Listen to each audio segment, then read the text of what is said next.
Hai semua, kembali lagi di channel Batas Anime. Apa kabar kalian semua? Semoga baik-baik saja dan selalu diberi kesehatan. Di video kali ini kita akan mereview hal apa saja yang terjadi pada One Piece chapter 1085. Chapter kali ini akan mengungkap nama asli dari keluarga Nefertari, dan Sabo berhasil mengacaukan pemerintah dunia dengan memaksa mereka untuk menunjukkan wajah aslinya. Lalu Sabo akhirnya bisa pulang dengan membawa berita tentang nama D dari Raja Cobra sendiri. Simak semua penjelasan lengkapnya di video kali ini. Tapi sebelum kita mulai, ada baiknya kalian untuk klik subscribe channel ini, karena itu gratis dan kalian bisa mendapatkan notifikasi untuk video kami selanjutnya. Baiklah, tak usah ngetini suwe-suwe maning, mari kita bahas bareng-bareng. One Piece chapter 1085 berjudul Kematian Nefertari Cobra. Chapter dimulai dengan suasana yang cukup menegangkan setelah Raja Cobra melihat dengan mata kepalanya sendiri ada sosok yang duduk di atas singgasana kosong di kastil Pangea di Merejoa. Di sini Raja Cobra terlihat begitu terkejut. Itu merupakan hal yang sangat mustahil untuk seseorang yang diperbolehkan duduk di tempat itu. Seharusnya dunia tidak bisa digerakkan oleh keinginan satu orang saja. Kemudian orang itu menyebut dirinya dengan istilahmu. Ada dua hal yang ingin dia sampaikan dengan Raja Cobra, dan satu hal yang ingin dia tanyakan juga kepadanya. Kemudian Cobra menjawab, "Siapa kau sebenarnya?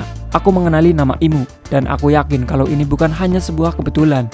Itu ada di antara 20 raja pendiri." Namun perkataannya langsung dipotong oleh Im Sama. "Tidak usah mencari tahu, karena ini tak mungkin bisa disangkal. Namun hal yang ingin kau ketahui akan segera terungkap. Mengenai nama D, adalah musuh yang pernah kita lawan di masa lalu. D yang muncul di berbagai insiden dalam beberapa tahun terakhir. Tidak lebih dari cangkang kosong yang gagal dalam memahami arti dari nama mereka sendiri. Akan tetapi, semua ini karena kesalahan besar yang dilakukan oleh Ratu Lily dari 800 tahun yang lalu. Dari apa yang disebutkan oleh para peneliti yang telah mempelajari tentang abad kekosongan, hingga para bajak laut yang mencari poneglyph dan berharap mendapatkan harta karun. Jika bukan karena kesalahan Lily saat itu, relik sialan yang dikenal sebagai poneglyph tidak akan bertebaran di seluruh dunia. Di belakang masa lalu itu terdapat satu skenario yang sangat buruk, yaitu melepaskan semua poneglyph. Bukankah itu suatu kesalahan, atau semua itu sudah direncanakan?"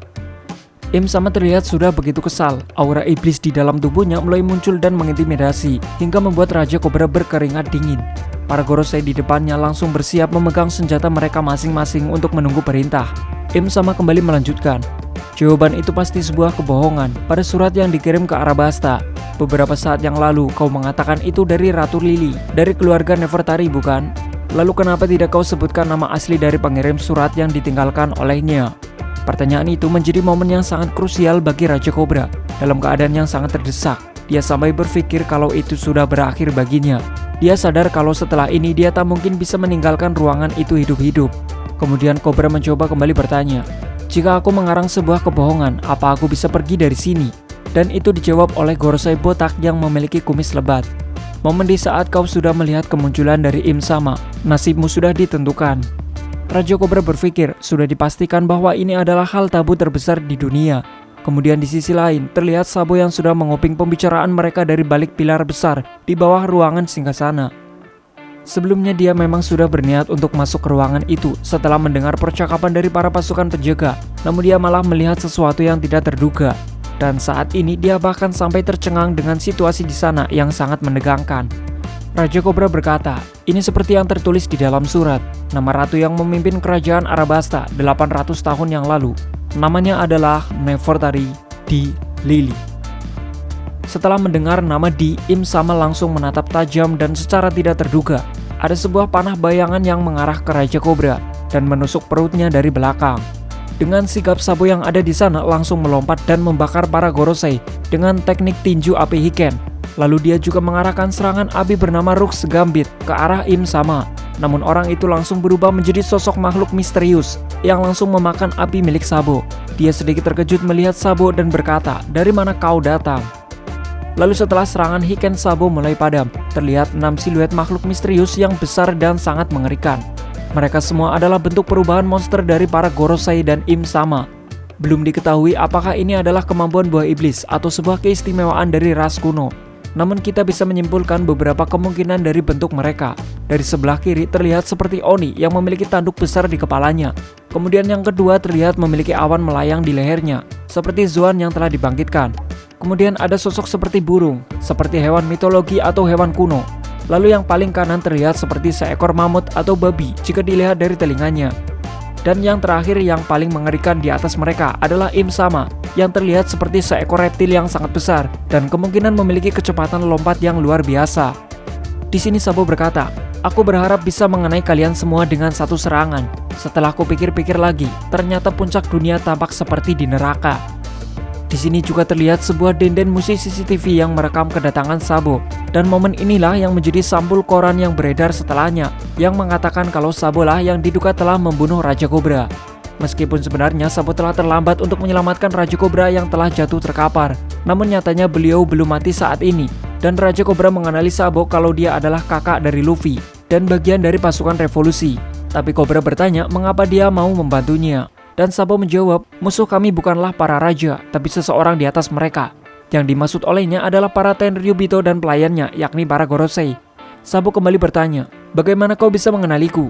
Kobra pun menjawab, aku sangat berhutang budi padanya. Tanpa perlu dijelaskan, Sabo sudah langsung memahaminya dan tersenyum sedikit. Kedengarannya seperti itu. Selanjutnya Sabo menggendong Raja Kobra untuk melarikan diri dari tempat itu. Dan tampak betapa mengerikannya aura tekanan yang dikeluarkan oleh para Gorosei dan Im Sama. Raja Kobra sempat berbicara, kau bisa kabur kalau kau pergi sendirian. Sudah terlambat untukku, tinggalkan saja aku. Namun Sabo menjawab, aku akan menyelamatkanmu. Raja Kobra melanjutkan, akhirnya aku mengetahuinya.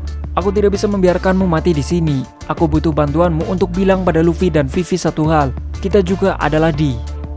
Sesaat sejenak Sabo langsung tercengang dengan perkataan Kobra. Dan dia mengingat sedikit flashback tentang percakapannya dengan Luffy dan Ace ketika masih kecil di dalam hutan. Sabo bilang, apa ini sebuah kebetulan? Kalian berdua memiliki di pada nama tengah kalian. Lalu dengan sedikit lelucon Ace menjawab, aku tidak peduli dengan nama itu.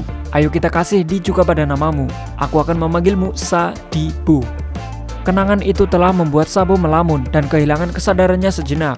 Alhasil dia terkena serangan panah bayangan yang menembus tubuhnya beserta dengan Raja Kobra yang sedang dia gendong. Tampaknya panah itu dilapisi dengan haki yang luar biasa. Terbukti dengan tubuh Sabo yang merupakan user Logia juga mengalami pendarahan yang cukup parah. Dan itu membuat Raja Kobra terlepas dari genggamannya. Dalam keadaan yang sangat terdesak, Raja Kobra mulai bangun dan mencoba menghentikan para monster gila di sana. Dia sendiri sudah sekarat dan nyawanya mungkin tidak akan terselamatkan lagi. Sambil menghadang para Gorosei, Raja Kobra mulai membacakan isi surat yang diwariskan oleh Ratu Lily. Lindungilah Poneglyph. Dan suaranya terhalang oleh raungan monster dari salah satu Gorosei.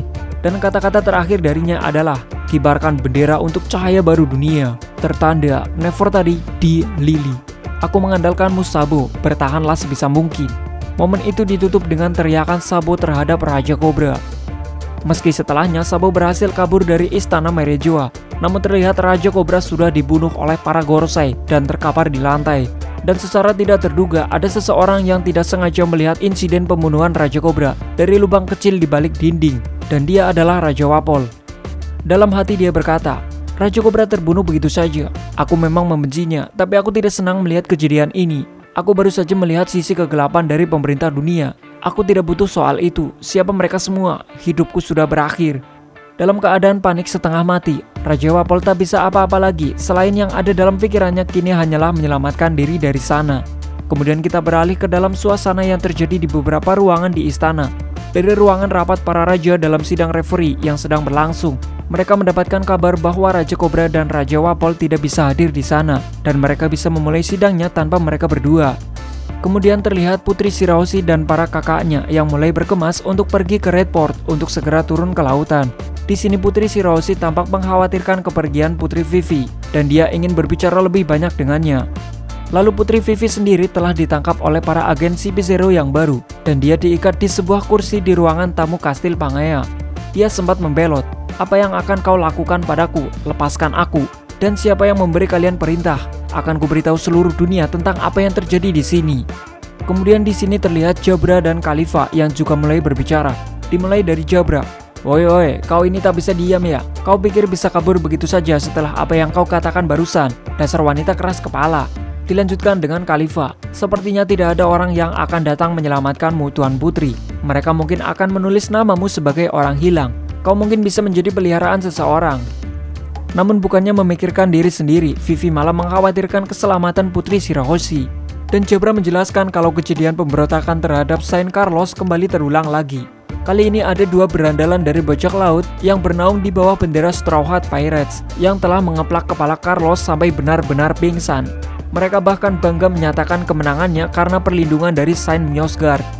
Kemudian di sisi lain, Fujitora telah membiarkan para budak kabur bersama dengan pasukan revolusioner. Hal itu membuat Aramaki begitu kesal padanya, dan terjadi perselisihan hingga pertarungan antara mereka berdua. Kembali ke ruang tamu, ketika Vivi sedang merenungkan sesuatu, secara tiba-tiba dinding ruangan itu jebol dimakan oleh Wapol dengan kemampuan buah iblisnya yang tengah lari terbirit-birit untuk menghindari pengejaran Gorosei.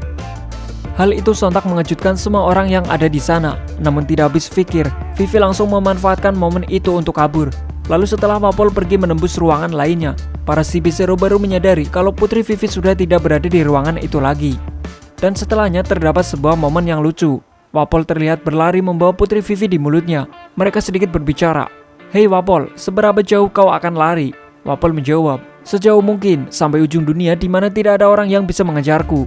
Vivi melanjutkan, "Kalau begitu aku ikut, ajak aku bersamamu." Hal ini sontak membuat istri Wapol tercengang. Apa mereka kawin lari? Pada timeline sekarang, Vivi dan Raja Wapol telah berlindung di dalam kantor jurnalis Morgan. Dan mungkin saja mereka berdua yang telah membocorkan informasi tentang beberapa insiden di Kastil Pangea. Dan berita tentang insiden itu telah menyebar ke seluruh dunia.